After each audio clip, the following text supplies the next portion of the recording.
अरे भाई साहब, आपके पास कुछ खाने का सामान मिल जाएगा, पर मेरे पास ना पैसे नहीं है। पैसे नहीं है? बात दरअसल ये है भाई साहब के कैश मेरे पास है नहीं, और फोन की बैटरी खत्म हो गई है, तो ऑनलाइन भी जुगाड़ नहीं हो सकता। कोई बात नहीं भाई साहब, आपको जो चाहिए आप ले लो, पीछे है सामान।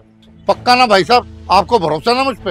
अरे भाई साहब एतराज क्यों होगा, जब आपने बता दिया पैसे नहीं है आपके पास, कोई बात नहीं। हाँ, आप ये मत सोचना कि मैं आपको पैसे नहीं दूंगा। जब मेरे पास पैसे आएंगे तो मैं आपको जरूर पैसे दूंगा।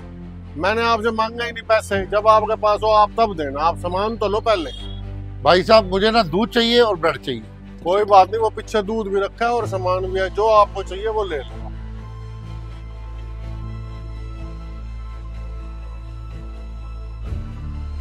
ले लिया भाई साहब, मैंने ये सामान ले लिया। ठीक है जी। एक काम करो, ये लो पैसे। 500 रुपए? पर आप तो कहते आपके पास पैसे नहीं है। अरे पकड़ो तो सही भाई साहब, पकड़ो। अरे इतने में आपका हो जाएगा, मैं आपको बाकी और दे रहा हूँ खुले पैसे। अरे कोई बात नहीं, पकड़ो आप इसको। आपने तो बहुत ज्यादा पैसे दे दिए मेरे को। अरे भाई साहब, ये पैसे इस सामान के नहीं है, ये पैसे तो आपके इनाम के हैं। क्या इनाम के? कौन सा इनाम? दरअसल बात यह है कि मेरी और मेरे बेटे की ना शर्त लगी थी। वो सामने गाड़ी में बैठा हुआ है मेरा बेटा। दरअसल ना मेरा बेटा मुझे ये कह रहा था कि आपको इस दुकान से बगैर पैसे के कोई सामान नहीं मिलेगा, और मैंने उससे ये बोला था कि अगर वो दुकानदार गरीब होगा ना तो मुझे सामान मुफ्त में जरूर देगा। पर आपको ऐसा क्यों लगा था कि मैं आपको फ्री में सामान दे दूंगा? क्योंकि किसी भी अमीर आदमी के पास ऐसा जिगरा नहीं होता कि वो किसी भी जरूरतमंद को ऐसे ही सामान दे दे। बहुत कम लोग होते हैं जो अमीर होते हैं और दूसरों की मदद करते हैं, वरना ज्यादातर लोग तो आजकल व्यापार ही करते हैं। और देखिए ना, एक आप है कि आपने मुझे सामान दे दिया और मैं शर्त जीत गया, और ये पैसे ना उसी इनाम के हिस्से के हैं जो मेरे हिस्से में आ रहे थे। और देखो ना, आपने मेरी मदद करी और इसीलिए आपको बदले में पैसे मिल गए। ये तो कमाल हो गया जी। शर्त लगी आपकी और आपके बेटे की, और मुनाफा मेरा हो गया सुबह से। वो कहते हैं ना, दाने दाने पे लिखे खाने वाले का नाम, तो इन रुपयों के ऊपर ना आपका नाम लिखा हुआ है। बात तो आपकी सही है, और ये कहावत भी एक बड़े बूढ़े जो कह गए बिल्कुल सच हो गई है कि जितना आप लोगों की मदद करोगे उतना भगवान आपको देगा। तो बस वो कहावत आज सच होगी। अरे वो कहते हैं ना, देने वाला जब भी देता है छप्पर फाड़ के देता है, तो आपको छप्पर फाड़ के अगर नहीं मिला तो कम से कम कुछ तो मिला ना आपको। और इससे मेरे बेटे को भी सीख मिलेगी कि दुनिया में और भी ऐसे लोग हैं जो दूसरों की मदद करने के लिए अपना हाथ आगे बढ़ाते हैं। चलो मैं चलता हूँ भाई साहब, नमस्कार। ठीक है भाई साहब। Thank you.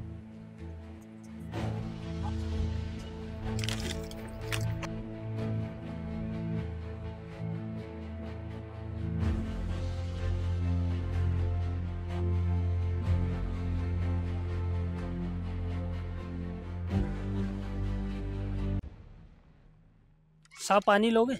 अरे नहीं यार, गर्म होगी बोतल। साहब ले लो ना, ठंडी बोतल है। अच्छा, कितने रुपए की है? साहब 20 रुपए की है। अच्छा, 20 रुपए की है? पर यार मेरे पास तो 200 रुपए। साहब आप पानी पियो, नजदीक में दुकान है, मैं खुले करवा के लाता हूँ।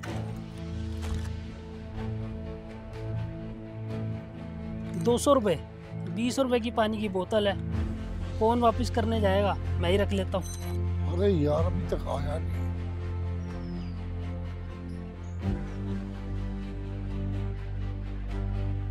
क्या यार,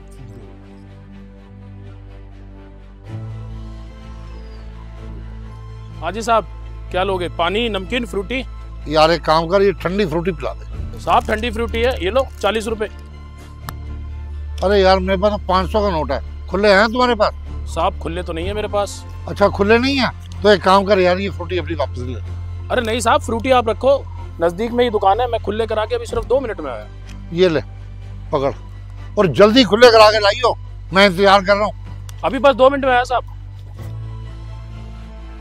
500 रुपए, 40 रुपए की फ्रूटी, 460 रुपए वापस दूंगा। यार इतना नहीं, 460 रुपए नहीं दूंगा मैं। 40 रुपए मालिक को दे दूंगा, 460 जेब में रखूंगा। ऐसे ही बकरे मेरे को रोज मिलते रहे, मैं तो 10 दिन में करोड़पति बन जाऊंगा। हे भगवान, ऐसे बकरे रोज भेजता रहे।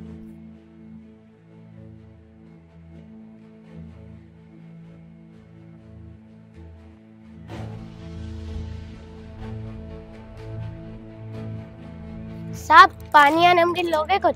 अरे नहीं नहीं यार, पानी तो नहीं चाहिए। साहब ले लो ना, सुबह से एक भी नमकीन नहीं बिकी है। अरे यार तू पानी छोड़, ये नमकीन बता, ये कितने की है? साहब 10-10 रुपए की है ये सारी नमकीन। अच्छा 10-10 रुपए की है, तो बता कितनी नमकीन है तेरे पास? साहब मेरे पास सिर्फ 5 ही नमकीन है, अगर आप और कहो तो मैं और ही ला दूंगा क्योंकि दुकान पास में ही है। एक काम कर बेटा, ये 5 नमकीन मुझे दे दे और 5 और ले आ। साहब बस मैं यूँ गया और यूँ आया, तब तक आप ये नमकीन खाओ।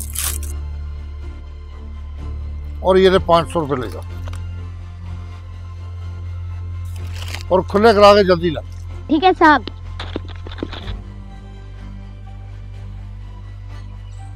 अरे यार एक बात बता, आधे घंटे से तूने मुझे यहाँ खड़ा किया हुआ है, किसी को 200 रुपए दिलवा रहा है, किसी को 500 रुपए दिलवा रहा है, ये क्या हो रहा है सब? अरे थोड़ी देर तू शांति तो रख, तूने जो पैसे दिए हैं उनका ही पता चल जाएगा और कोई ना कोई आ जाएगा। 5-10 मिनट एक बार रुकते हैं। और अगर मान ले 5-10 मिनट में कोई ना आया तो भाई तेरे पैसे का नुकसान हो गया ना। कोई नहीं आएगा तब भी कोई बात नहीं, कम से कम पता तो चलेगा कौन कौन बेईमान है और कौन नहीं है। अरे बेवकूफ, बेईमान का तो पता लग जाएगा, लेकिन तेरे पैसे कैसे वापस आएंगे जो तूने मेरे हाथों से उनको दिलवा दिए? इन तीनों को मैं जानता हूँ और ये तीनों मेरी दुकान में ही काम करते हैं। अरे भाई तू अगर इनको जानता है तो ये सब कुछ कर क्यों रहा है? अरे दुकान का सामान कम होता जा रहा है और पता चल नहीं रहा कि बेईमान कौन है, और ये पैसे वहाँ डालते हुए या नहीं डालते गले में, इसका तो पता चलेगा। और जो इसका पता चलेगा उसका महीने में पैसा अपने आप काट लूंगा मैं। वैसे अगर मैं इनसे पूछता कि तुम में से बेईमान कौन है तो कोई बताता नहीं, इसलिए मैं जो है इनका इम्तिहान ले रहा हूँ कि बेईमान का पता चल जाएगा मेरे। और ये काम मैं खुद भी कर सकता था, लेकिन मेरे को ये पहचान लेते, इसलिए मैंने को तेरे स्पेशल बुला के और आज तेरे को खड़ा करा इस काम के लिए। तो तू 5-10 मिनट रुक जा सिर्फ, अगर इनमें से कोई आया तो ठीक है, वरना आज शाम को इन तीनों को लात मार के नौकरी से निकाल दे। चलो भाई 5-10 मिनट इंतजार कर लेते हैं, देखते हैं कौन वापस आता है।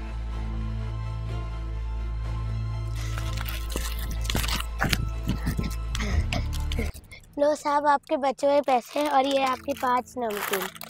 साहब गिन लो, ये आपके पूरे पैसे हैं। अरे दीपू। अरे मालिक आप? अरे वाह दीपू वाह, तेरे से ही मेरे को उम्मीद नहीं थी, और तू बिल्कुल टाइम पे सामान भी ले आया और पैसे भी ले आया, बहुत बढ़िया।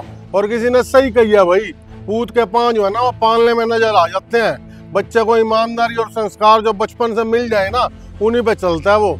और तेरे संस्कारों का और तेरी ईमानदारी का पता चल गया। देखा बोला जी कैसे इसने जो अपनी ईमानदारी का और संस्कारों का सबूत दिया है। देखा बोला जी, वो दोनों बेईमानी कर रहे थे और मैं इसको भी कई बार गलत समझ रहा था, लेकिन आज मेरे को पता चल गया कि ईमानदार कौन है।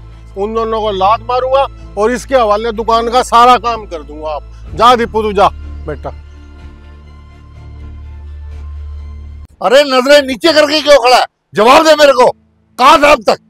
भैया वो बेटे को ना। अरे बेटे की छोड़, तू तनख्वाह मेरे से यहाँ काम करने के लिए लेता है, ये बेटे के लिए लेता है? तेरा बेटा, तेरा घर, तेरे 100 काम, दुकान का कोई काम नहीं है यहाँ पे। तू तनख्वाह मेरे पास यहाँ काम करने की लेता है या बेटे की लेता है? अरे मेरे पास 36 लड़की आती हैं रोज काम मांगने के लिए। ये तो शुक्र कर कि मैंने तेरे को अभी तक नहीं निकाला। तेरे को पता है अभी माल की गाड़ी आई थी और सारा सामान उतरवा के मैंने बाहर रखा है, अब उसको अंदर कौन रखेगा? तेरा बाप। भैया आप गुस्सा मत करो, मैं सारा सामान अंदर रख देता हूँ, 3-4 लड़कों को बुलवा दो। अच्छा, अब इस काम के लिए भी तेरे को 4 लड़के चाहिए? जब मैंने उन 4 लड़कों से ही काम करवाना है तो तू यहाँ पे क्या कर रहा है? मैं उन्हीं से काम करवा लूंगा। तू किस बात के फिर पैसे ले रहा है? हराम का पैसा है क्या? ठीक है मालिक, करता हूँ मैं। चल जल्दी जल्दी हाथ चला।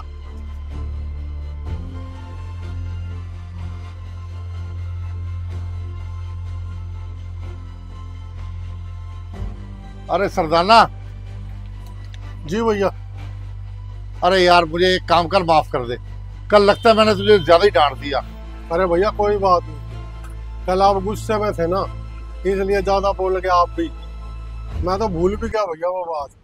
अरे यार काम का गुस्सा जो है ना वो सारा तेरे ऊपर निकल गया। और एक बात बता, तूने मेरे को कल बताया क्यों नहीं कि तेरी अपने बेटे की बात नहीं, तू मेरे बेटे की बात कर रहा था? भैया वो बेटे को ना। अरे बेटे की छोड़, तू तनख्वाह मेरे से यहाँ काम करने के लिए लेता है ये बेटे के लिए लेता है? ये तो कल मैं अपने बेटे के साथ बाजार जा रहा था, तब उसने मुझे बताया कि तूने उसकी मदद करी थी। अरे ये स्कूटी में हवा कम है क्या? पापा स्कूटी पंचर हो रखी है, इसका ना काम चलाओ जुगाड़ कर रखा है। हैं? काम चलाओ जुगाड़ कर रखा है। पापा हमारी दुकान में काम नहीं करता सरदाना, उसने किसी से पंप लेके इसमें हवा भर रखी है। पापा मैं 1 घंटे से परेशान हो रखा था, स्कूटी पंचर हो गई थी, फिर मुझे सरदाना दिख गया, फिर मैंने उससे मदद मांगी। और मेरे को लगा था कि तू काम चोरी कर रहा है, कहीं मटर गश्ती कर रहा है। यार प्लीज मेरे को माफ कर दे यार, मैंने कल तेरे को बहुत बुरी तरह डांटा। भैया आप कल गुस्से में थे और मेरे को लगातार डांट रहे थे। मैं कुछ अगर बोलता तो आपका गुस्सा और बढ़ जाता, इसलिए मैं चुप कर गया। सोचा आपको मौका मिलता ही बता दूंगा, लेकिन आपको खुद ही पता चल गया। वैसे ही भैया जब एक इंसान गुस्से में हो ना तो दूसरे को चुप रहना चाहिए। आपका बीपी और बढ़ जाता भैया, इसलिए मैंने बिल्कुल चुप्पी सांस ली। और भैया मैं हूँ तो यहाँ नौकर ही, और नौकरों को तो डांट पड़ती रहती है भैया, इसमें कौन सी बड़ी बात है। अरे नहीं यार प्लीज, मेरी गलती है, मुझे माफ कर दो। अरे भैया आप माफी बिल्कुल मत मांगो, आप बड़े हो और मालिक भी हो, कोई बात नहीं, जो हो गया वो हो गया। भैया गलती तो थी मेरी, मैं दुकान के काम के लिए गया था और वहां जाके मैं और कामों में लग गया, और तनख्वाह तो आप मेरे को दुकान के काम की देते हो ना, तो आप गलती मत मानो भैया, कोई दिक्कत ही नहीं है, जो हो गया वो हो। अच्छा चल तू एक काम कर, ये सारा सामान ना वापस रख दे और दुकान बढ़ानी शुरू कर दे। दुकान बढ़ा दूं? पर भैया ये तो काम का टाइम है ना। हाँ काम का टाइम तो है, लेकिन मैं ना आज खाने का प्रोग्राम बना रहा हूँ बाहर कहीं पे। फिर भैया मैं, अरे तो मैं जाऊंगा तो तू भी तो साथ चलेगा मेरे, तेरे को छोड़ के जाऊंगा क्या? तू भी मेरे साथ आज बढ़िया खाना खाएगा। अरे यार तू अब जरा सोच मत, जल्दी जल्दी सामान जिता, बड़ी भूख लग रही है, चल तू मेरे साथ चल, जाके खाना खाते हैं। ठीक है भैया जैसे आप कहो। अरे ओ भैया पैसे किस बात के ले रहे हो तुम? अरे भाई साहब पैसे आपकी गाड़ी की देखभाल के लेते हैं हम। अरे देखभाल ऐसे करते हैं गाड़ी की? अरे हुआ क्या भाई साहब? अरे होना क्या यार, गाड़ी की टंकी बिल्कुल सूखी पड़ी। अरे पेट्रोल की टंकी सूखी पड़ी है तो पेट्रोल थोड़ा ना मिलता है यहाँ, पेट्रोल पंप से डलवाओ पेट्रोल।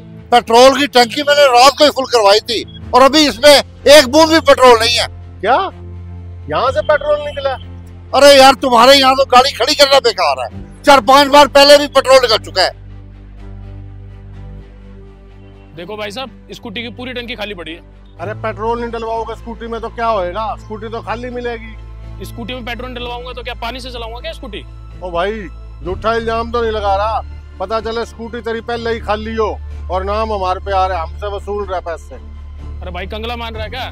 कल ही पूरी टंकी फुल करवाई है मैंने। अरे ओ भाई हमारी स्कूटर की जिम्मेवारी है, पेट्रोल की जिम्मेवारी हमारी थोड़ी ना है। और तू कौन सा मेरे को टंकी दिखा के गया था यहाँ? सालो चोरो, तुम्हारे यहाँ से मेरा रोज पेट्रोल चोरी हो रहा है, मैं चलवाऊंगा। अरे ओ चोर किसको बोल रहा है? हमारी जिम्मेवारी स्कूटी की है, पेट्रोल की नहीं है। पर्ची पे देख कहीं लिखा हुआ तेल की जिम्मेवारी का, और जितने घंटे तुम खड़ी करते हो ना हम उतने का ही पैसे लेते हैं, आई बात समझ में? पर्ची कटवा रखी है, आराम के पैसे नहीं है मेरे, यहाँ की सारी जिम्मेवारी तेरी है, समझ गया? भूत बना दूंगा। हाँ 20 रुपए की पर्ची में तुमने खरीद ली पार्किंग, और मैं यहाँ पे खड़े होकर रखवाली करता रहूंगा 20 रुपए में। सालो चोरो, कभी कुछ चोरी हो रहा है कभी कुछ चोरी हो रहा है, मैं चलवाऊंगा तुम्हारी पार्किंग। अभी जा रहा हूँ सीधा कंप्लेंट थाने कराने, रुक जाओ।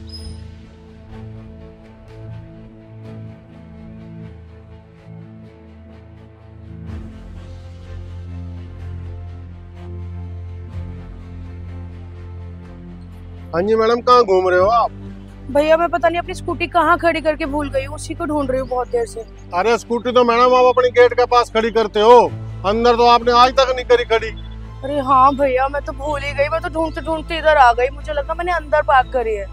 स्कूटी ढूंढ रहे थे मैडम या कुछ और ही ढूंढ रहे थे आप? भैया पार्किंग में अपनी स्कूटी ढूंढूंगी ना, और क्या ढूंढूंगी मैं यहाँ आके? नहीं नहीं मैडम, कई बार स्कूटी ढूंढने नहीं आते लोग, उनमें जो पेट्रोल होता है ना उसको भी ढूंढने आते हैं लोग। पेट्रोल? भैया मैं आपको पेट्रोल चोर दिखती हूँ क्या? पेट्रोल चोर लगते नहीं हो आप मैडम, आप हो पेट्रोल चोर। पेट्रोल चोर मैं? ओ हेलो भैया कुछ भी मत बोलो ठीक है, आप में तमीज है? आप कैसे बात कर रहे हो एक लड़की के साथ? कोई प्रूफ है आपके पास कि मैंने पेट्रोल चुराया है? अरे सबसे बड़ा प्रूफ तो आपके हाथ में है मैडम, ये खाली बोतल और पाइप, और अगर ना हो ना ये प्रूफ तो अपना हाथ आगे करके दिखाओ। अरे ये होशियारी कहीं और दिखाना मैडम, इस पार्किंग में चारों तरफ सीसीटीवी लगे हुए हैं, ये जो आ करके आप स्कूटियों में सारी चेकिंग करते हो ना, वो सारी की सारी जो है ना चीजें सीसीटीवी में रिकॉर्ड हो चुकी हैं। शुरू में तो हमें शक था कि पेट्रोल चोरी हो रहा है, लेकिन जब सारी सीसीटीवी की फुटेज मैंने खुद चेक करी ना तो मेरे को पता चला कि एक लड़की आती है और वही पेट्रोल चुरा रही है स्कूटियों में से। आपको पता है मैडम इस हरकत के कारण क्या क्या हो गया? पेट्रोल जिन जिन लोगों का चोरी हुआ है ना, उन लोगों ने हमें आकर के गालियां दी हैं कि पेट्रोल हमने चुराया है। सोचो, हमारा तो कोई कसूर नहीं है और उन लोगों का भी कोई कसूर नहीं है। इतना महंगा पेट्रोल आप रोज चोरी कर करके ले जाते हो। अपना मैडम वेशभूषा तो देखो, अपनी कद पर्सनैलिटी तो देखो। ये छोटी चीजें आपको शोभा देती हैं क्या? आप कितने अच्छे घर के लगते हो और काम आपका बिल्कुल टुच्चे 2 कौड़ी के चोरों वाले। ये तो शुक्र मानो मैडम कि सारी चोरी की सीसीटीवी की फुटेज होते हुए मैंने पुलिस कंप्लेंट नहीं की, वरना अगर ये फुटेज दिखा दूं ना कंप्लेंट करके तो आपको इसी टाइम अंदर ले जाएंगे। भैया आपकी सारी बात मुझे समझ आ गई है। आपका जितना नुकसान हुआ ना मैं सब भर दूंगी, पर आप प्लीज पुलिस कंप्लेंट मत करो, मुझे बहुत डर लगता है पुलिस से। मैडम, आपकी इस चोरी की वजह से पता है हम कितने बदनाम हो गए। लोगों ने हमारे यहाँ पे पार्किंग स्कूटर खड़ी करनी बंद कर दी। काम इतना कम हो गया बीच में क्योंकि लगातार कंप्लेंट आ रही थी चोरी की। सोचो हमारा क्या कसूर है? हम तो लोगों की सेफ्टी करते हैं ना, उनकी हिफाजत करते हैं, गाड़ियों का उनका ध्यान करते हैं। बदले में हम लेते हैं सिर्फ 20-25 रुपए और हमें क्या मिल रहा है? भैया मुझसे बहुत बड़ी गलती हो गई है, प्लीज इस बार मुझे माफ कर दो। आज के बाद ऐसी कोई हरकत नहीं करूंगी जिस वजह से मुझे शर्मिंदगी महसूस हो या किसी और को हो, मेरी वजह से प्रॉब्लम हो। और मुझे आज पता चल गया आपको कितना कुछ सुनना पड़ा है मेरी वजह से। मैं ऐसे कोई काम नहीं करूंगी, प्लीज बस आप पुलिस कंप्लेंट मत करना। आपके जो भी होगा ना मैं सब भरपाई कर दूंगी। ठीक है मैडम, आपको आपकी गलती का एहसास है तो मैं वहाँ पे चल के आपको नुकसान बता देता हूँ। जितना भी नुकसान हुआ है उस सारे नुकसान की आप भरपाई कर दो और आइंदा से मैडम भूल के भी ऐसी कोई गलती मत करना जिससे आपको और हमें शर्मिंदगी महसूस हो और आप जैसे लोगों के कारण हमें बातें सुननी पड़ती है। ऐसा कोई काम कभी भी नहीं होना चाहिए। आप अपना नुकसान भरो और जाओ यहाँ।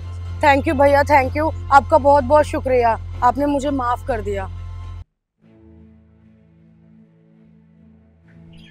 अरे अरे Sharma ji, good morning, good morning. अरे भोला जी, गुड मॉर्निंग, आओ। अरे वाह वाह शर्मा जी, आप भी नेक आदमी हो बड़े। रोज सुबह ऑफिस जाने से पहले यहाँ पे सेवा करने जरूर आते हो। बस ही बाबा बुला लेते हैं और हम सेवा में आ जाते हैं। अरे वाह मेरे प्यारे प्यारे पंडित जी, कमाल कर दिया आपने। और भोला जी, घर परिवार सब ठीक है? बाल गोपाल राजी? बस मेरी रहनी चाहिए पंडित जी। और सब ठीक है ना? बस कर रहे हैं जी थोड़ा बहुत सेवा का काम, उसके बाद देख लेंगे ऑफिस हम भी।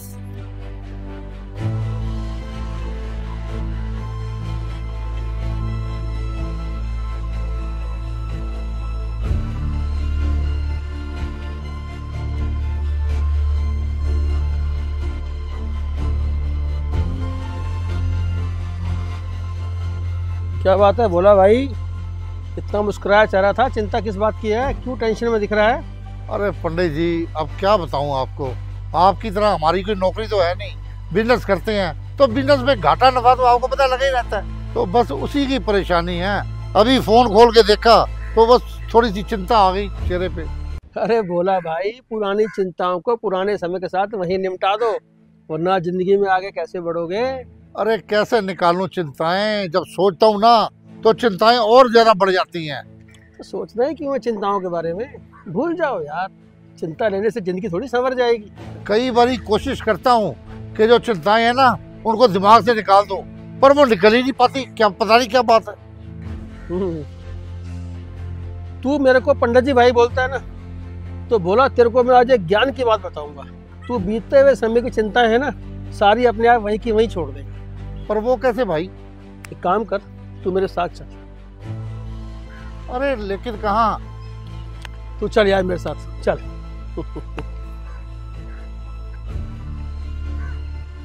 अच्छा बोला, एक काम कर, ये 2 ईंटें पड़ी है ना, हाँ। अपने दोनों हाथों में एक एक ईंट उठा ले। अरे यार, अब ये ईंटें क्यों उठवा रहा है सुबह सुबह? अरे यार तू भरोसा करना, कुछ अच्छा ही बताऊंगा। ठीक है भाई।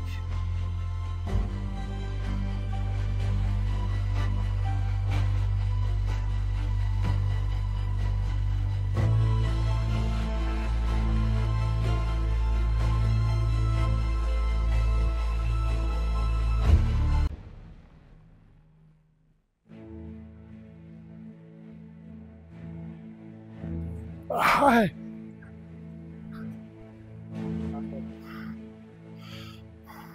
अरे क्या हो गया भोला भाई, इतनी जल्दी थक गया क्या? लंबा ही लेट गया तू तो। अरे पंडित जी, तुम्हारे तो दोनों हाथ खाली थे और यूं करके चल रहे थे, और मेरे हाथ में, दोनों हाथों में आपने ईंटें थमा दी, तो लंबा तो मैंने पड़ना ही था। हाय। ओ भाई, ईंटें उठा के चलने के लिए किसने बोला था? हाँ? अरे कैसी बात कर रहे हो महाराज, आप ही ने तो बोला था कि ये ईंट उठा के चलना है। याद कर बोला, तेरे को मैंने ये थोड़ी कहा था कि ईंटें उठा के चल। मैंने तो ये कहा था कि दोनों हाथों में दोनों ईंटें ले ले। अरे पंडित जी, चाहे ईंट हाथ में ले ली है चाहे लेके चलना है, बात तो एक ही है। बात एक नहीं है बोला भाई, बात अलग अलग है। मैं समझाता हूँ। एक बात समझ बोला, जब तू 2 ईंट उठा के चला और यहाँ से वहाँ तक चल के आया, तेरा क्या हाल हो गया? पसीने पसीने हो गया, थक के निढाल हो गया है, टूटा फूटा बैठा हुआ है बिल्कुल, जैसे पता नहीं कितना बड़ा काम करके आया है। यही समस्याएं जो तेरे जीवन में है, उनको तू दिमाग में जब रख के चलता है तो तेरा दिमाग का क्या हाल होगा, ये मैं तुझे समझाना चाहता हूँ। अब तू ईंट को समस्या समझ। अगर ये ईंटें वहीं छोड़ देता तो आराम से फ्रेश आता, हंसता खिलता आता है। तू ईंटों को लेकर चलता रहा, समस्या समझ के चलता रहा। अब तू मुझे देख, मैं भी वहाँ से तेरे साथ साथ आया, मैं अपनी सारी समस्या वहीं छोड़ आया, तो मैं कितना फ्री चल रहा था। बस तुझे यही समझाना चाहता हूँ कि समस्या वहीं छोड़ दे और दिमाग को खाली कर। और ये बात नहीं है कि जो नौकरी पेशे वाला है उसके जीवन में कठिनाई नहीं है। नौकरी पेशे वाले के जीवन में भी कठिनाई है, बिजनेसमैन के जीवन में भी कठिनाई है। जो उसको साथ लेकर चलेगा परेशान ही रहेगा। बस यही कहना चाहता हूँ मैं। वाह वाह पंडित जी, बड़ा तगड़ा ज्ञान दिया आपने। क्या समझाने का आपका तरीका था, पर समझाते समझाते आपने मेरी रेल बना दी। अरे रेल नहीं बनाई, बस मैं यही समझाना चाहता था, दुनिया में बहुत काम है, चिंताएं छोड़ दे। समाज के काम है, धर्म के काम है, बच्चे हैं, परिवार है, आगे बढ़ना है, शिक्षा है, ठीक है, तरक्की करनी है। अटका रहेगा वहीं पे तो भटका रहेगा। भाई आगे की सोच, दिमाग को खाली करेगा और अच्छा सोचेगा, समाज के लिए कुछ योगदान ही देगा। यही मैं कहना चाहता था तेरे को। बिल्कुल सही ज्ञान दिया भाई पंडित जी, आप बिल्कुल सही ज्ञान दिया। और से सारी समस्याओं को मैं वहीं फेंक के आऊंगा और नई दिशा में आगे बढ़ूंगा। चल अब ठीक है, मैं ऑफिस के लिए लेट हो रहा हूँ, तू यहाँ बैठा रहे और मैं चलता हूँ। ठीक है पंडित जी, पंडित जी, ओके ओके।